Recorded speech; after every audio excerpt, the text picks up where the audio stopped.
Hello, my fellow human artsy friends. This is my second composition notebook art journal series. I am starting out with paints, acrylic paints, and we are going to make some waves. Even though I have a paintbrush sitting there, I am starting with a makeup sponge and just smooshing it all over the page. And then I'm going to go over the edges with the brush to make the line a little bit smoother. So if you are kind of new to my channel, this is the second composition notebook art journal. That's a mouthful.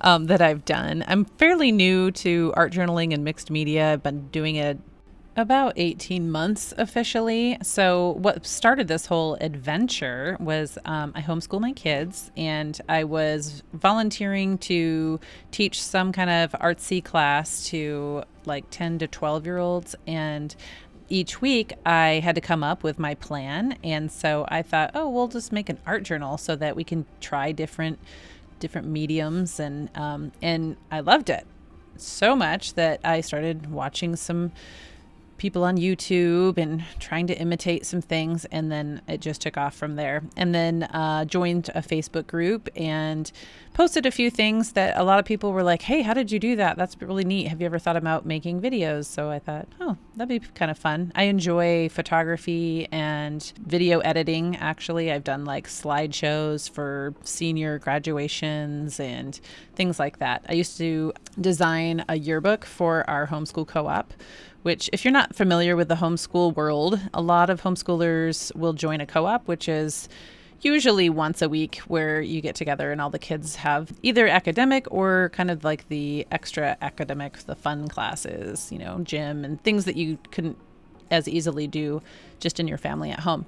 So I've had a lot of fun working with students, and there wasn't a lot of pressure to be an expert or anything. It was mostly just like having a class to encourage kids to get creative. And I really, really loved watching, especially kids, because they don't have quite as many inhibitions as we do as grown-ups sometimes. I think there's like sweet stages of life where, like when you're a little kid, you just don't care. And then you develop this self-consciousness and concern and comparison and where do I fit in the world? And then you hit like 40 and you stop caring again.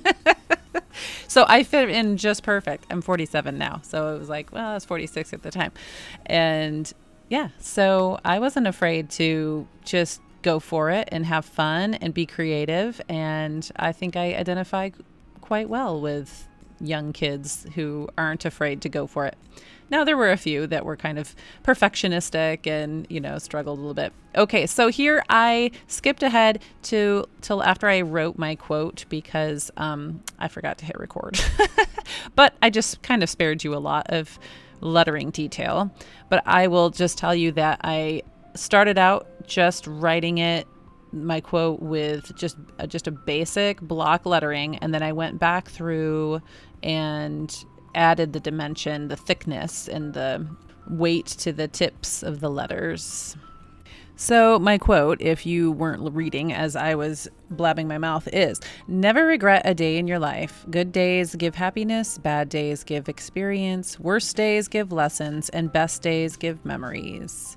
And I stopped putting who said quotes on my journal pages because I don't even know who these people are. Now, if I were like turning in a published piece of work, I would definitely credit the quote. And I just Googled it, and it's Professor Richard Feynman. So I'll put that in the down below.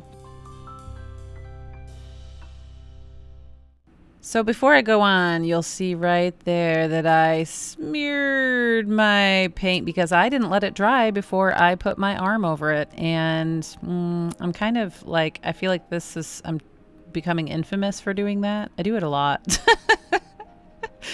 So I guess the lesson learned here is use a hair dryer or have some patience and make sure things are dry before you touch them and smear them on your page.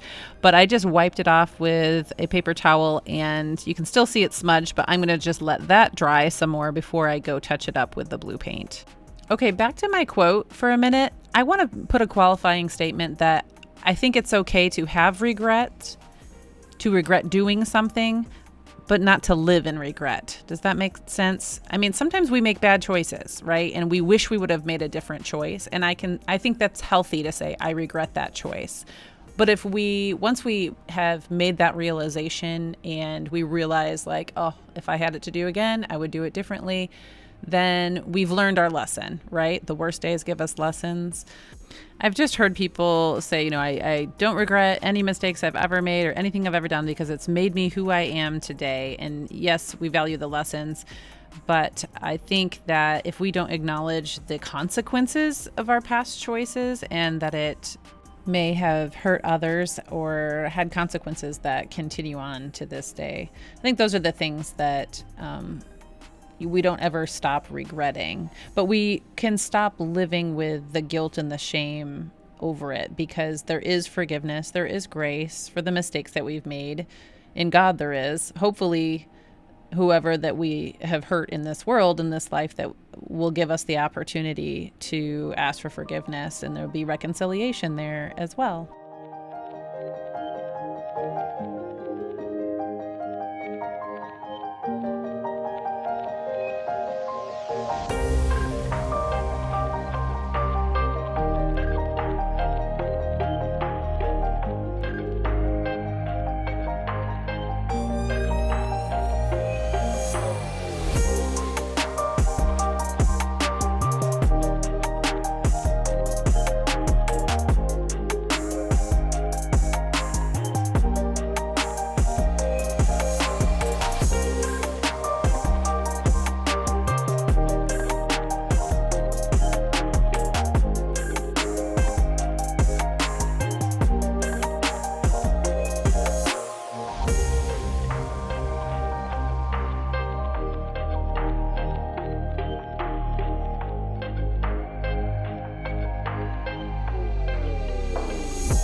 So when I was in college, a friend of mine and I used to sit around and doodle, and we would make these drawings with words or sayings in them, and then we would kind of hide them in all of these little doodles all around. So it's kind of what I'm doing here is I'm hiding the word right in the middle of all the doodle here, which doesn't make it stand out as well.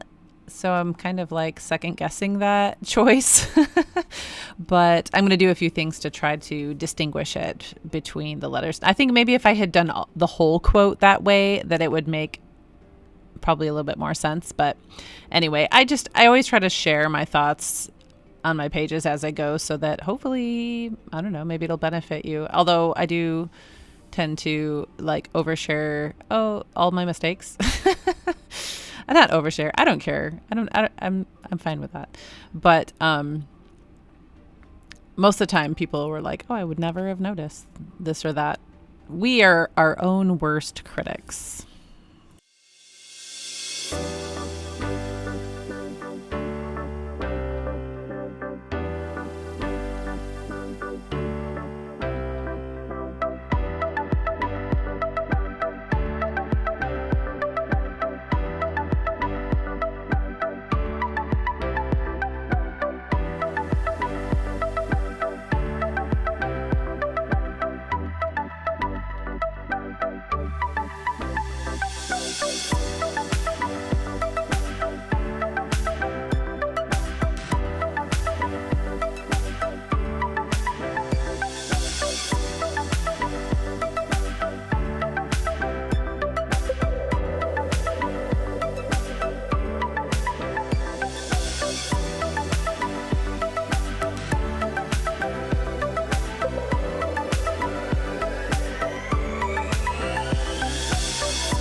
Okay, so I stayed up way past my bedtime starting this page. So this is the next morning. See the bright sun coming in through my only window that I have in my little studio table upstairs. So I decided I needed to start by filling in this little roller coaster checker track thing. It was actually kind of challenging, but very satisfying, either one. Because the tip was bigger than the hole, so I had to be super gentle and careful if I didn't want to have to go back over it with black marker again to fix any oopses. But I didn't make any oopses. Imagine that. So now I'm distinguishing my little camouflage doodling around these letters by putting little dots in there. So hoping to give my words just a little bit more distinction. And I have these pigment little markers that are very thin so that I can do some more outlining. So I think you get the gist of the page is just keep adding details. And that's kind of my MO is more and more detail. Usually it's because I'm just in the zone and I'm having fun and I just don't want to stop. And so I just keep going and doodle, doodle, doodle. You can always find more space to add little designs and details, but if that's not your thing, you stop wherever you're happy.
Well, I've doodled till I just about can't doodle anymore, so I am wrapping up the page here. Thank you for hanging out with me. I hope that you enjoyed watching my process and that you are inspired to go make some art of your own and come back and hang out with me again.